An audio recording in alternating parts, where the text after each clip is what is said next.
ध्यान से सुनिए। यदि आपने 60 वर्ष की आयु पार कर ली है और आपको लगता है कि आपने दशकों तक काम किया लेकिन आर्थिक स्थिरता हासिल नहीं कर पाए, तो यह संदेश आपके लिए है। जो मैं साझा करने जा रहा हूं वह न तो कोई प्रेरणादायक भाषण है और न ही कोई खोखली थ्योरी, बल्कि सोचने का एक ऐसा तरीका है जिसने कुछ समुदायों को पीढ़ियों तक समृद्ध बनाए रखा है। सच्चाई कठोर है। जीवन के इस चरण में इस दृष्टिकोण को नजरअंदाज करना अक्सर अभाव और निराशा के वर्षों की ओर ले जाता है। यह कोई धमकी नहीं है, बल्कि वास्तविक अनुभवों पर आधारित एक अवलोकन है जो बार बार दोहराया जाता है। कुछ समय पहले मेरी मुलाकात 68 वर्ष के एक व्यक्ति से हुई जिन्होंने 4 दशकों से अधिक समय तक अकाउंटेंट के रूप में काम किया था। अपने पूरे जीवन में उन्होंने कंपनियों को बढ़ने और बड़ी धनराशि का प्रबंधन करने में मदद की, लेकिन सेवानिवृत्ति के बाद वे मुश्किल से अपनी बुनियादी जरूरतें पूरी कर पा रहे थे। वे न्यूनतम साधनों में जी रहे थे, पैसे बचाने के लिए भोजन कम कर दिया था और पूरी तरह आशा खो चुके थे। थकी हुई आंखों से उन्होंने मुझसे एक बात कही जो लाखों बुजुर्गों की भावना को समेटती है। उन्होंने अपना जीवन दूसरों की सफलता को आगे बढ़ाने में लगा दिया और फिर भी खुद बिना वित्तीय सुरक्षा के रह गए। वह मौन प्रश्न अक्सर कई लोगों के साथ हर रात सोने से पहले रहता है। मैंने इतना जीवन जिया है कि ऐसे पैटर्न पहचान सकूं जिन्हें बहुत कम लोग देखते हैं। मैं ऐसे परिवार से आता हूं जहां बचपन से ही यह सिखाया गया कि केवल मेहनत ही सुख समृद्धि की गारंटी नहीं होती। मेरे परदादा बिना संसाधनों और संपर्कों के दक्षिण अमेरिका आए थे और समय के साथ उन्होंने एक मजबूत संपत्ति बनाई जिससे पूरे परिवार की शिक्षा संभव हो सकी। यह न तो किस्मत थी और न ही कोई विशेषाधिकार, क्योंकि अधिकांश लोग कड़ी मेहनत करते हैं और फिर भी आगे नहीं बढ़ पाते। वे एक मूल बात समझते थे, जीवन में एक ऐसा क्षण आता है जब नियम बदल जाते हैं और यह क्षण लगभग 60 वर्ष की उम्र में आता है। इसके बाद केवल अधिक काम करना समाधान नहीं होता। असली बदलाव अलग तरीके से काम करने में है। दशकों तक मैं इस सीख को पूरी तरह नहीं समझ पाया। आज कई वर्षों के अध्ययन और इस उम्र के हजारों लोगों के साथ काम करने के बाद मैं समझता हूं कि शरीर और मन पहले जैसे काम नहीं करते। यह नकारात्मक सोच नहीं, बल्कि जैविक वास्तविकता है। हाल के कई अध्ययनों ने दिखाया है कि युवावस्था जैसी ही कार्य गति बनाए रखना गंभीर बीमारियों और संज्ञानात्मक क्षरण के जोखिम को काफी बढ़ा देता है। विडंबना यह है कि कई लोग और अधिक प्रयास करते हैं, कम परिणाम पाते हैं और अपने स्वास्थ्य को नुकसान पहुंचाते हैं।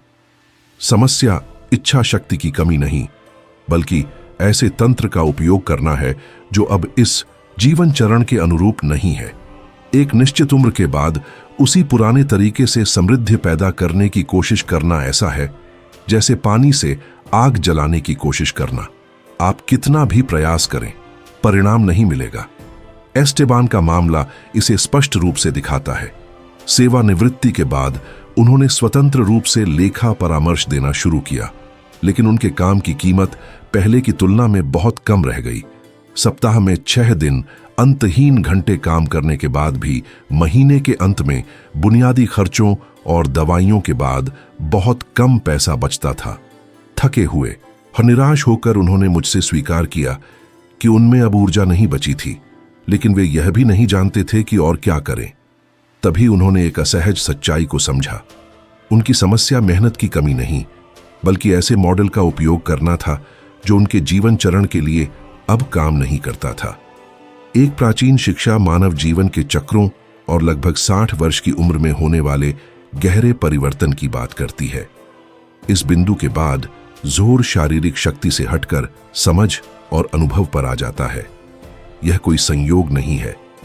संदेश स्पष्ट है, थकान से प्रतिस्पर्धा करना छोड़कर संचित बुद्धि से सृजन करना शुरू करें। जिन समुदायों ने पीढ़ियों तक समृद्धि बनाए रखी है, वे इसे अच्छी तरह जानते हैं। इस उम्र में धन अत्यधिक त्याग से नहीं, बल्कि अलग सिद्धांतों के साथ तालमेल से आता है। इन सिद्धांतों में पहला है सही समय की गहरी समझ। यह शैक्षणिक ज्ञान की बात नहीं, बल्कि जीवन में अर्जित अनुभव के वास्तविक मूल्य को पहचानने की बात है। मेडेलिन की लियोनोर जिनके पास कार्यकारी सचिव के रूप में लगभग 4 दशकों का अनुभव था, ने यह तब समझा जब उन्होंने उन नौकरियों की तलाश छोड़ दी जिन्हें उनकी उम्र के कारण कोई देना नहीं चाहता था। अपने करियर पर विचार करते हुए उन्होंने जाना कि वे एक ऐसे क्षेत्र में दक्ष थीं जिसे बहुत कम लोग समझते थे, निर्माण क्षेत्र में प्रक्रियाएं और निविदाएं। पारंपरिक पद पर जोर देने के बजाय उन्होंने छोटी कंपनियों को विशेष सलाह देना शुरू किया। थोड़े ही समय में उनका अनुभव उनकी पेंशन से कहीं अधिक आय में बदल गया, वह भी कम घंटों में और घर से काम करते हुए। इसमें कुछ भी जादुई नहीं था।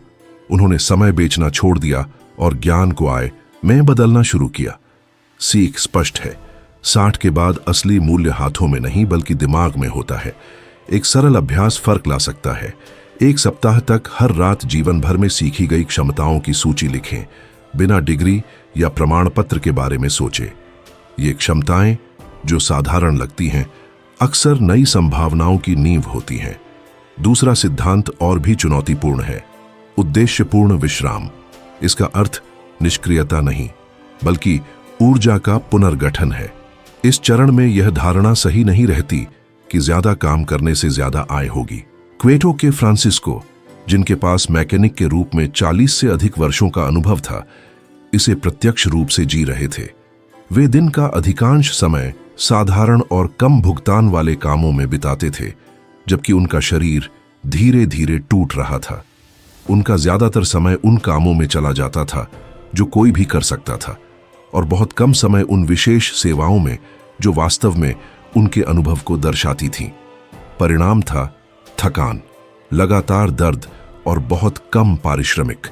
जब उन्होंने समझा कि उन्हें केवल उन्हीं कामों पर ध्यान देना चाहिए जहां उनका ज्ञान अपूरणीय है, तब सब कुछ बदलने लगा। घंटों को कम करने से वे गरीब नहीं हुए। इसके विपरीत, इससे उन्हें अपना स्वास्थ्य बचाने और अपने काम का मूल्य बढ़ाने में मदद मिली। यही रणनीतिक विश्राम का वास्तविक अर्थ है। यह जानबूझकर तय करना कि ऊर्जा कहां लगानी है, ताकि प्रयास का अर्थ भी हो और परिणाम भी। ये सिद्धांत तुरंत चमत्कार का वादा नहीं करते, लेकिन दिशा में बदलाव जरूर लाते हैं। एक निश्चित उम्र के बाद उसी दरवाजे को बार बार धक्का देने से वह नहीं खुलेगा। कुंजी यह पहचानने में है कि नियम बदल चुके हैं और अब समृद्धि अनुभव, स्पष्टता और सही तालमेल से बनाई जाती है। प्रस्ताव सरल था और साथ ही डरावना भी। 1 महीने तक वह सप्ताह में केवल 4 दिन काम करेगा और सिर्फ जटिल मरम्मत ही स्वीकार करेगा, जैसे इंजन, ट्रांसमिशन और उन्नत विद्युत प्रणालियां। बाकी सभी कामों को बाहर रखा जाएगा। फ्रांसिस्को को यह पागलपन लगा और उसने डर के साथ कहा कि वह अपनी आय का आधे से भी ज्यादा खो देगा। मैंने उसे भरोसा करने को कहा और केवल 30 दिनों तक इसे आजमाने का सुझाव दिया। उसने संदेह और बेचैनी के साथ सहमति दी। पहले कुछ हफ्ते कठिन थे। शुरुआत में उसने कई छोटे काम ठुकरा दिए और मुश्किल से एक बड़ी मरम्मत की। उसकी आय घट गई और अनिश्चितता बढ़ने लगी। लेकिन तभी कुछ अप्रत्याशित हुआ। ज्यादा आराम के दिनों से उसका शरीर संभलने लगा और उसका मन अधिक स्पष्ट हो गया। कम थकान के साथ उसने अपने ग्राहकों से कुछ अलग तरह से संवाद करना शुरू किया। अब वह बुनियादी सेवाएं नहीं देता था, बल्कि केवल उन्हीं समस्याओं में विशेषज्ञ था जिन्हें दूसरे मैकेनिक हल नहीं कर पाते थे। इस संदेश ने उसके काम के प्रति धारणा को पूरी तरह बदल दिया। धीरे धीरे जटिल खराबियों वाले ग्राहक आने लगे और उनके साथ सिफारिशें भी। महीने के अंत में फ्रांसिस्को पहले से कहीं अधिक कमा रहा था, कम दिनों और कम घंटों में काम करते हुए बिना अपने स्वास्थ्य को नष्ट किए। यह न जादू था और न ही किस्मत। यह एक रणनीतिक निर्णय था जो एक मूल सिद्धांत पर आधारित था। 60 के बाद आराम करना कमजोरी का संकेत नहीं, बल्कि अपने व्यक्तिगत मूल्य को बढ़ाने का एक बुद्धिमान तरीका है। जब शरीर विश्राम करता है तो मन व्यवस्थित होता है, ऊर्जा बदलती है और उच्च स्तर के अवसर प्रकट होने लगते हैं। इस दूसरे सिद्धांत का व्यावहारिक अभ्यास सरल है, हालांकि चुनौतीपूर्ण भी। 4 हफ्तों तक कार्य जीवन को इस तरह व्यवस्थित करें कि 4 दिन काम और 3 दिन विश्राम हो। सक्रिय दिनों में केवल उन्हीं कार्यों पर ध्यान दें जहां अनुभव वास्तव में फर्क पैदा करता है और बाकी को ठुकरा दें। शुरुआत में आय कम हो सकती है, लेकिन यह समायोजन का हिस्सा है। समय के साथ मानसिक स्पष्टता और बढ़ी हुई ऊर्जा बेहतर अवसरों को आकर्षित करती है। एक तीसरा सिद्धांत भी है जिसे सबसे शक्तिशाली माना जाता है। यह देने और साझा करने के तरीके से जुड़ा है। 60 से अधिक उम्र के कई लोग मानते हैं कि मदद करने का अर्थ है लगातार पैसा देना, भले ही इससे वे खुद अभाव में आ जाएं। समस्या देना नहीं है, बल्कि यह है कि कैसे और किस भाव से दिया जाता है। जब सहायता अपराध बोध से जन्म लेती है और बुद्धिमत्ता से नहीं, तो वह निर्भरता और थकान पैदा करती है। बेरेनक्विला की लगभग 70 वर्ष की बियात्रिस इसे रोज महसूस कर रही थी। सीमित पेंशन और आर्थिक रूप से सक्रिय 3 वयस्क बेटियों के बावजूद वह अपनी आय का बड़ा हिस्सा उन समस्याओं को सुलझाने में देती थीं जो उनकी जिम्मेदारी नहीं थी। वह खुद बुनियादी देखभाल से वंचित रहती, जबकि उनकी बेटियां लगातार मदद मांगती रहती थीं। वह भावनात्मक रूप से थक चुकी थीं और मानती थीं कि ना कहना उन्हें एक बुरी मां बना देगा। परिवर्तन की कुंजी मदद के प्रकार को बदलने में थी। पैसे देने के बजाय उन्होंने ज्ञान, मार्गदर्शन और संरचना साझा करना शुरू किया। एक बेटी को पारिवारिक बजट व्यवस्थित करने में मदद दी, दूसरी को आपातकालीन निधि बनाने के उपकरण दिए, तीसरी को प्रशिक्षण लेने और अपनी आय बढ़ाने के लिए समय और व्यावहारिक सहयोग दिया। शुरुआत में विरोध और नाराजगी हुई, लेकिन महीनों के साथ एक गहरा बदलाव आया। हर बेटी ने अपने वित्तीय जीवन की जिम्मेदारी लेना शुरू कर दिया। परिणाम सभी के लिए परिवर्तनकारी था। बेटियों ने स्वायत्तता और सुरक्षा हासिल की और बियात्रिस ने शांति, स्थिरता और गरिमा पुनः प्राप्त की। यह तीसरा सिद्धांत सिखाता है कि बुद्धिमत्ता से दिया गया दान पाने वाले को सशक्त बनाता है और देने वाले की भी रक्षा करता है। 60 के बाद समृद्धि मौन त्याग से नहीं, बल्कि सचेत निर्णयों से टिकती है, जो आत्म मूल्य और जीवन के हर क्षेत्र में संतुलन का सम्मान करते हैं। समय के साथ परिवर्तन स्पष्ट हो गए। बियात्रिस की बेटियों ने उनसे आर्थिक सहायता मांगना बंद कर दिया और वह पहली बार कई वर्षों में अपनी पूरी पेंशन का उपयोग कर सकीं। उन्होंने खुद की देखभाल शुरू की, स्वास्थ्य पर ध्यान दिया, भोजन सुधारा और वे छोटी सुविधाएं वापस पाईं जिन्हें उन्होंने लंबे समय से टाल रखा था। कुछ महीनों बाद एक अप्रत्याशित घटना घटी। एक पुरानी मित्र, जिनके साथ उन्होंने दशकों पहले पढ़ाई की थी और जो विदेश में रहती थीं, ने उन्हें अपनी वसीयत में शामिल किया। बियात्रिस को एक ऐसी राशि मिली जिसकी उन्होंने कभी कल्पना भी नहीं की थी। यह संयोग से नहीं आया, बल्कि उस क्षण आया जब उन्होंने अपराध बोध के बिना और जागरूकता के साथ अलग तरीके से देना सीख लिया था। शिक्षा स्पष्ट है, एक निश्चित उम्र के बाद सही उदारता लगातार पैसा देने में नहीं, बल्कि अनुभव, मार्गदर्शन और अवसर साझा करने में होती है। जब बचाव के बजाय ज्ञान दिया जाता है, तो दूसरों को सशक्त किया जाता है, बिना खुद को गरीब बनाए। बुद्धिमत्ता से दिया गया दान संतुलन पैदा करता है और समय के साथ वही ऊर्जा कई गुना होकर लौटती है। इस सिद्धांत को अपनाने में एक व्यावहारिक अभ्यास मदद कर सकता है। 1 सप्ताह तक हर दिन वह चीज दें जो आपके पास प्रचुर मात्रा में है। समय, अनुभव, सलाह, संपर्क या साथ। सुनिश्चित करें कि यह सहायता दूसरे व्यक्ति को स्वयं बढ़ने में सक्षम बनाए और बदले में कुछ भी अपेक्षा न करें। यह किसी कौशल को सिखाना हो सकता है, 2 ऐसे लोगों को मिलाना जो एक दूसरे के लिए उपयोगी हों, सीखी हुई कोई सीख साझा करना या जरूरतमंद को सच्चा समर्थन देना। हर सचेत कार्य प्रचुरता के साथ एक अधिक स्वस्थ संबंध को मजबूत करता है। एक दैनिक आदत भी है जिसे कई लोग व्यक्तिगत परिवर्तन के लिए आधार के रूप में उपयोग करते हैं। यह एक छोटी सी दिनचर्या है जिसे लगातार 40 दिनों तक हर सुबह किया जाता है, जो कई परंपराओं में गहरे परिवर्तन का प्रतीकात्मक काल माना जाता है। उद्देश्य शब्दों को यांत्रिक रूप से दोहराना नहीं, बल्कि आंतरिक जुड़ाव, कृतज्ञता और स्पष्टता का स्थान बनाना है।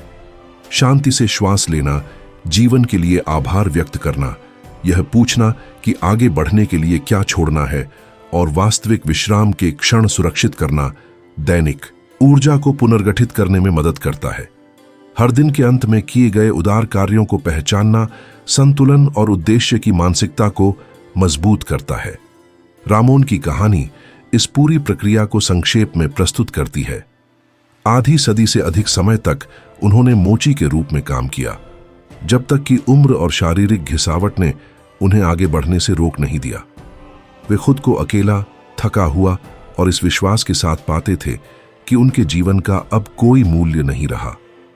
लेकिन जब उन्होंने समझा कि उनकी असली संपत्ति हाथों से बनाए गए काम में नहीं बल्कि उनके ज्ञान में है, तो सब कुछ बदल गया।